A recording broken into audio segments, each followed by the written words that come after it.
We end our month of reflecting on the theme of balance by spending some time on what may be the most important balance of all, the balance between human beings and the earth that is the source of our life. It seems to me we human beings may not be able to coexist with the earth without a spiritual reformation.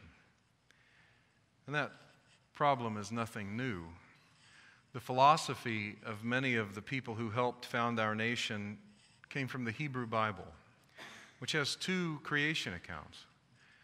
In the one, the Creator God looks down from on high at swirling, chaotic darkness. In Hebrew, the words rhyme and sort of create that na-na-na-na-na-na-na Twilight Zone sort of feel. God looks down on that and begins to sort things out, creating light and dark, separating the waters from the dry land, creating the animals and the plants. And then the culmination of God's creation in this account is human beings. In that first of the two Genesis creation stories, God gives the plants and animals over to the humans to use for food. God says, "Let us make humans in our image, after our likeness. And let them have dominion over the fish of the sea. Let them have dominion over the fowl of the air, and over the cattle, and over all the earth, and over every creeping thing that creeps upon the earth." Here, humanity is separate from the earth, a higher order somehow than the plants and the animals. Everything around us made for us. As Sarah Vowell notes in her book, Unfamiliar Fishes, in Genesis 1, quote, "Humans are not caretakers, they are overseers, dominators of their dominion." This conceit comes with some pretty obvious ecological consequences. That view seems positively promising compared to the view of the current administration when it comes to the environment. The earth is a resource, and we have the right to extract from it whatever we find valuable.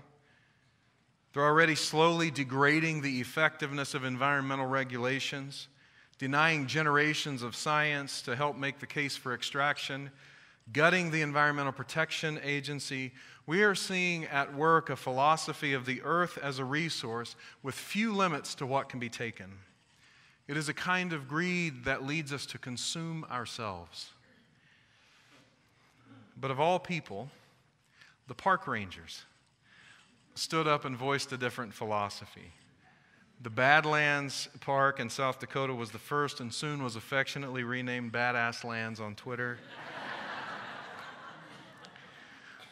Former park employees with access codes and then a group of park employees who created a different Twitter handle began posting facts about climate change and reminders of how precious our earth is, not a resource, but the source of our life and a source of enjoyment.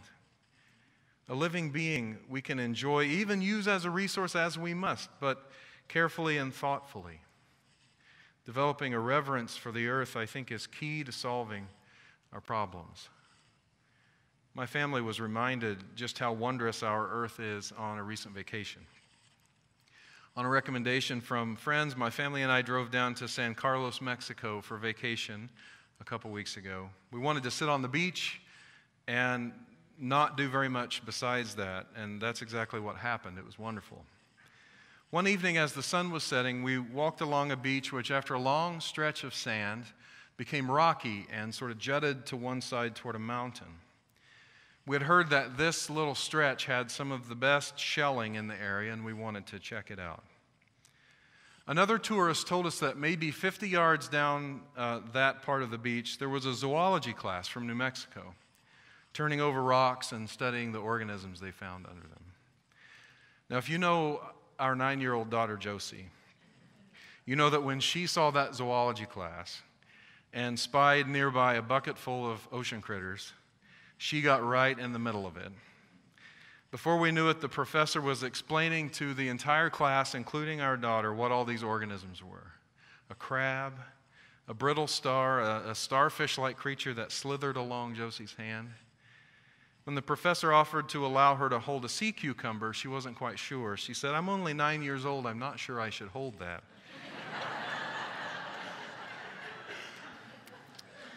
But the professor said, "Any child as self-aware as you are can hold a sea cucumber," and she plopped it in her hand and Josie held it. Heather and I just stood back and watched, knowing that this moment was one of the transformative ones for Josie.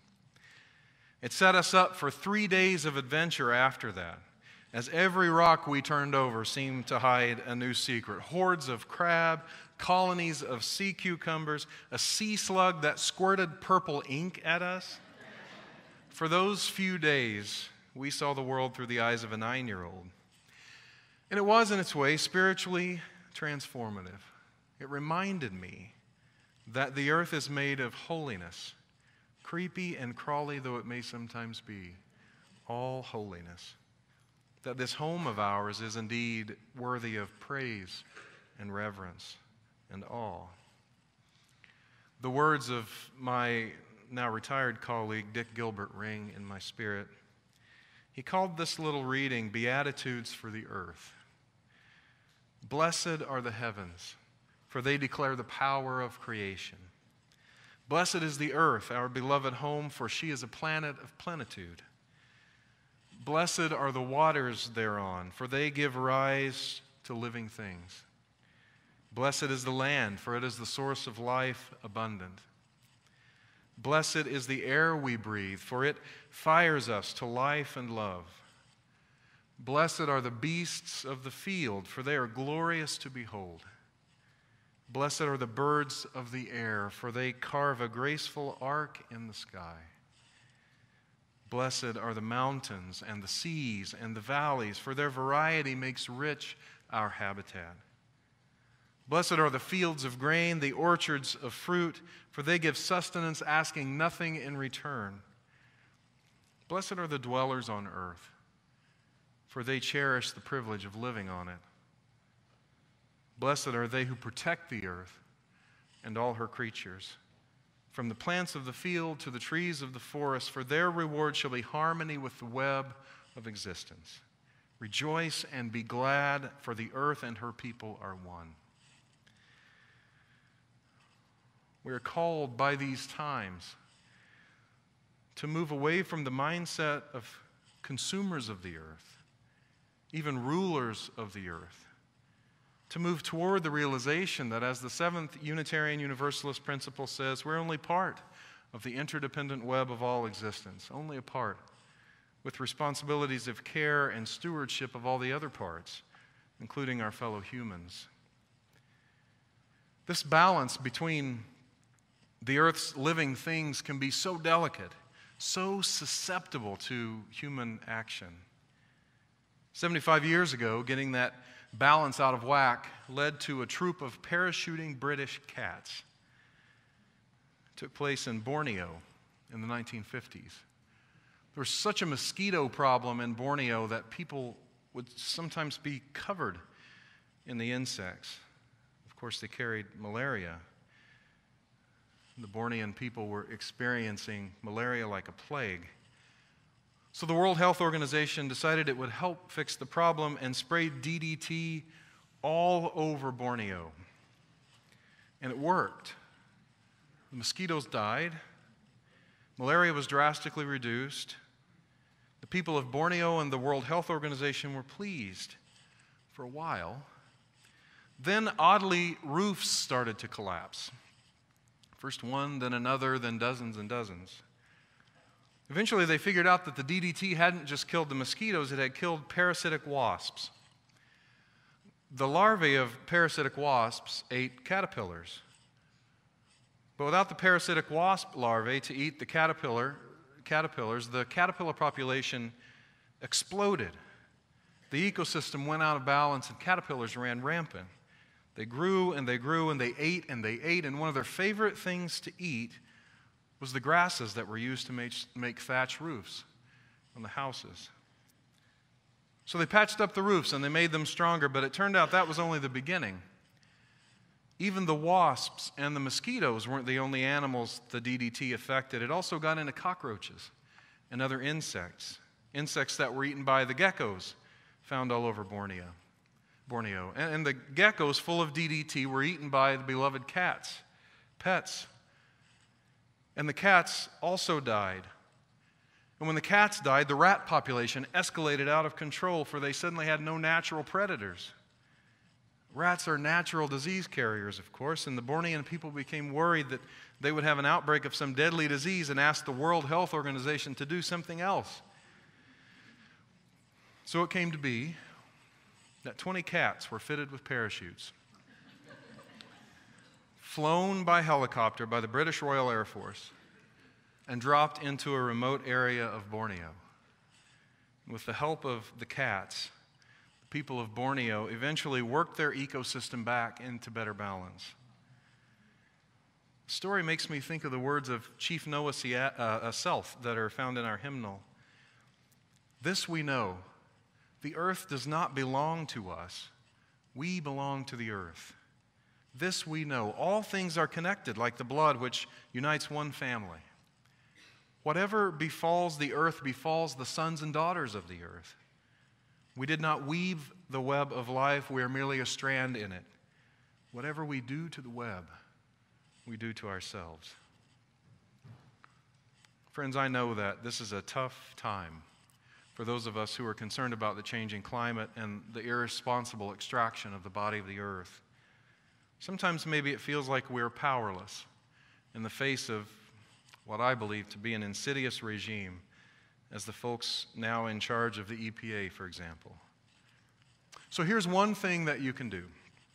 On April 29th in Washington, D.C., the People's Climate Movement is holding a People's Climate March.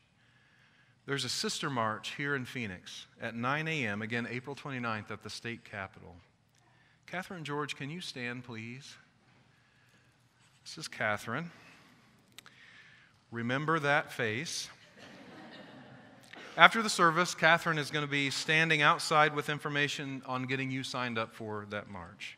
There may be a line, so be patient, and we'll all want to get back in and be part of the quorum for the meeting. But we want everyone, thank you, Catherine, very much. We want everyone who's interested to have the information they need. Thank you, Catherine, for your passion, for your hard work, for helping us pressure our leaders to do the right thing. I want to conclude with this reading by George Tinker. It's called Spirit and Resistance. He's a professor at the Iliff School of Theology in Denver and a member of the Osage Nation.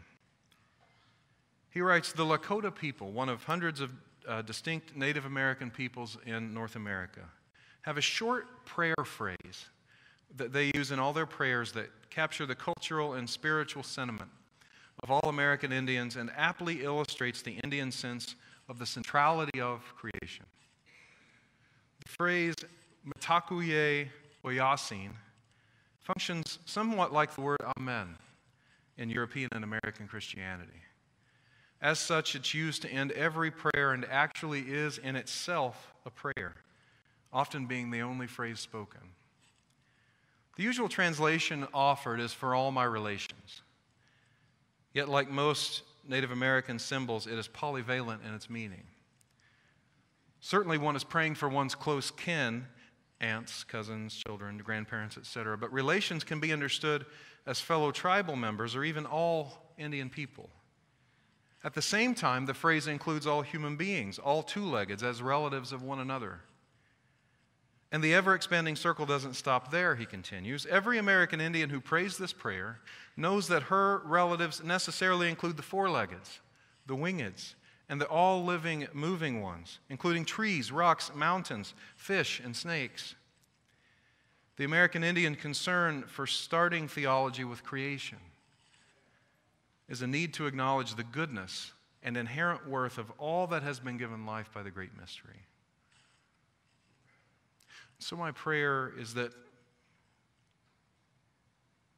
may we increasingly make the acknowledgement of, in our spiritual lives and in our actions, that all life from the great mystery is holy. Mitakuye Oyasin. Amen.